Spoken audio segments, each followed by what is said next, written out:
Bom, vou passar rapidinho aqui sobre o que eu fiz em papel e depois eu vou para o código, que acho que é mais fácil de entender. Mas eu defini aqui uma planta do conversor Buck, né? Então essa aqui foi a minha planta considerada. Defino ela transformo ela em um modelo padrão de segunda ordem, né? Fica mais fácil de trabalhar. E depois eu utilizar o código também. Então tá aqui o mapeamento entre um modelo de segunda ordem e a minha planta, né? E eu pego esse modelo e transformo em um modelo discreto usando o Euler explícito. E aí desenvolvo aqui a conta. E chego numa planta em função de alguns ganhos aqui, né? De alguns coeficientes constantes. E aí tá aqui a minha planta em função de alfa, beta e gama, onde alfa é isso, beta é isso e gama é isso. E aí eu pego esse modelo discreto e faço o modelo parametrizado, né? Então, conforme a gente viu em aula, é o modelo ARM, então são três coeficientes aqui, né? É, e aí eu pego o modelo de controlador PID, também discretizo, mas usando Tusting. E aí desenvolvo também, chego nessa relação aqui, então o controlador pode ser visto como a ação desses três ganhos aqui. Só que eu uso esses ganhos estrela que são os estimados perdão, que não são estimados. Eles vão cancelar com os polos estimados da planta, né? E aí, então, esse aqui é feito com o cancelamento dos polos, e esse gama aqui, esse lambda, perdão, é o meu tuning, né? Então, esse lambda vai determinar quais são os polos de malha fechada que eu desejo, né? Enquanto os outros cancelam a planta. Então, aqui eu só desenvolvo, que seria essa malha fechada e tal. E aí eu chego em duas possibilidades, que seria considerar eles polos complexos, conjugados, mas eu trabalho com polos reais também.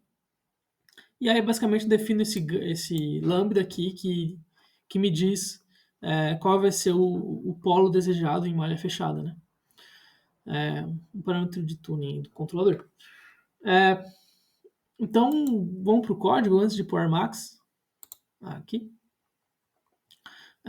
Bom, aqui eu fiz só um sanity check, se eu conseguia mapear aqueles valores de um modelo de planta para o outro e tal. Então, isso não importa muito. Tá aqui os dois polos de malha fechada que eu defini, né? Aí calculo lambda em função deles, né? Aí tá, eu inicio o θ com um modelo de planta estimado, né? Então eu digo aqui que uma planta com esses valores aqui, e aí defino qual θ vai ser, né? Só para iniciar o θ com algum valor. E aí tá, a matriz com variância, eu crio buffers para salvar y e u, o output e o comando, né? Então tem esse buffer com 3 valores para cada um. Beleza, então a cada time step o que eu faço é pegar o sinal de referência, pegar o controlador baseado em um θ, então ele vai começar com um controlador para o θ inicial, né? Então, definido esse controlador, os ganhos de controlador, eu calculo qual é o sinal de comando, né? Referente a um y, a uma referência e uma entrada, né? Uma entrada de referência, uma entrada passada da planta, né? Simulo aqui a planta, né? Então, pego a saída da planta e faço isso recursivamente, né? Só que aqui eu defini até quando que o θ ele é atualizado, né? Mas isso poderia ser retirado também. Só definir para conseguir visualizar o que acontece se meu θ parar de ser estimado. Mas enfim, aí eu calculo a estimativa, com essa função aqui que me retorna o θ e o P atualizado, né? Aí aqui tem algumas coisas para visualização e tal, não importa muito.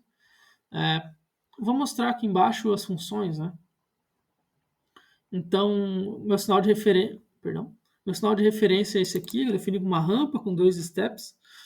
É arbitrário, né? Eles não mantêm a planta excitada continuamente, mas como a gente está pensando numa malha fechada, a referência da malha fechada é uma coisa que depende da operação do sistema como um todo. Aí eu defini como uma rampa e 2 steps.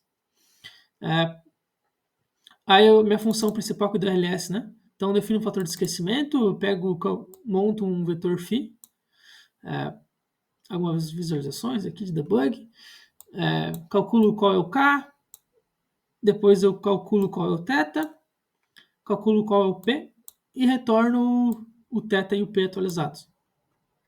Minha função de pegar o controlador, que é basicamente pegar aqueles parâmetros da planta que foram estimados, calcular para aquele fator lambda, né? Que nem eu defini no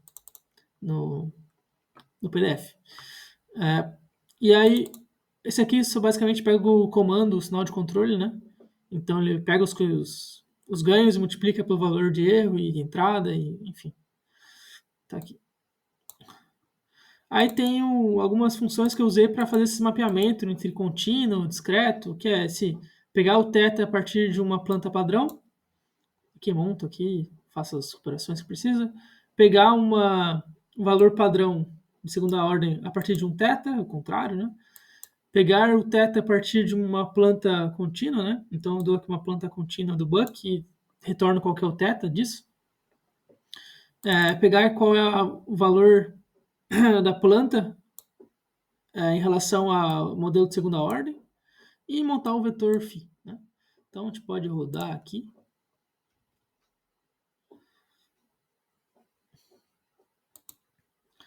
Bom, olha só, já pegou um caso que saiu bonitinho.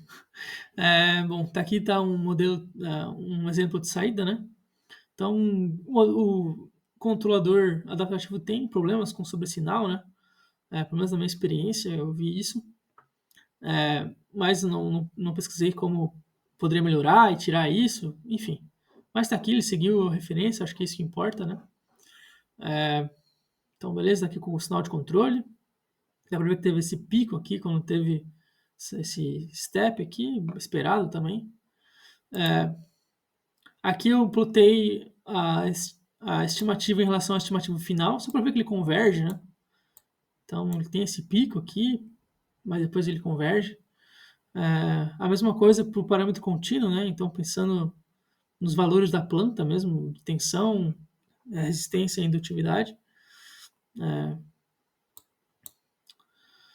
Aqui o resíduo, né? Dá para ver que ele tem esse pico aqui quando acontece o step, mas em geral ele se mantém estocástico aqui, com média perto de zero. E aí eu plotei também o gráfico de magnitude, né? Do resíduo. Então dá para ver que existem algumas frequências que ele tem menos ou mais resíduo, né? Então alguma frequência não está sendo bem modelada, né? Seria algo que poderia ser ajustado depois. Aqui eu estou separando sempre entre treino e validação, né? Então, em validação ele não está mais estimando, né? Basicamente, eu desativo a estimação. Num modelo de controle isso poderia ser usado ou não. Eu só mantive para a gente entender que não é a estimação que está segurando que nesse momento a estimativa já está boa o suficiente para não precisar mais estimar.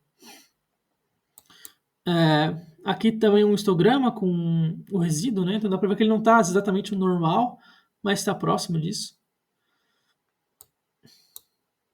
E aqui o traço, né? Da covariância. É difícil de visualizar porque ele decresce bem rapidamente, né? Mas enfim, tá aí. E aí, pensando no modelo Armax, né? Passando rapidinho. Eu fiquei um pouco em dúvida o que seria essa entrada exógena. Eu entendi pelo exemplo e tudo mais que é o resíduo da estimação do modelo ARM. Então, basicamente, esse aqui é o modelo ARM. Essa é a dinâmica da planta no modelo, modelo Armax, né?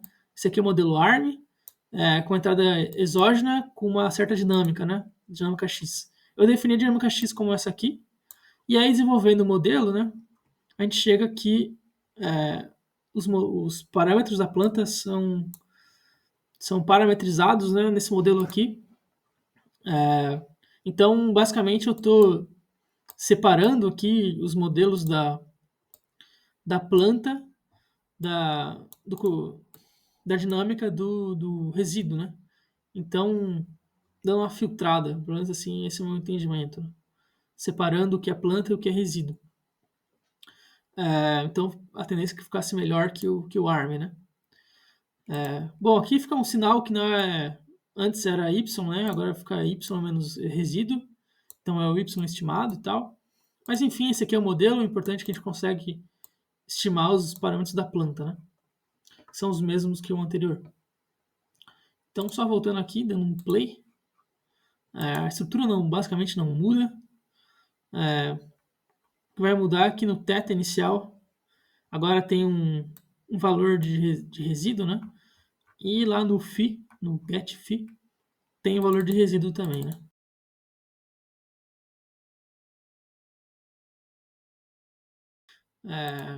Vou lá de novo.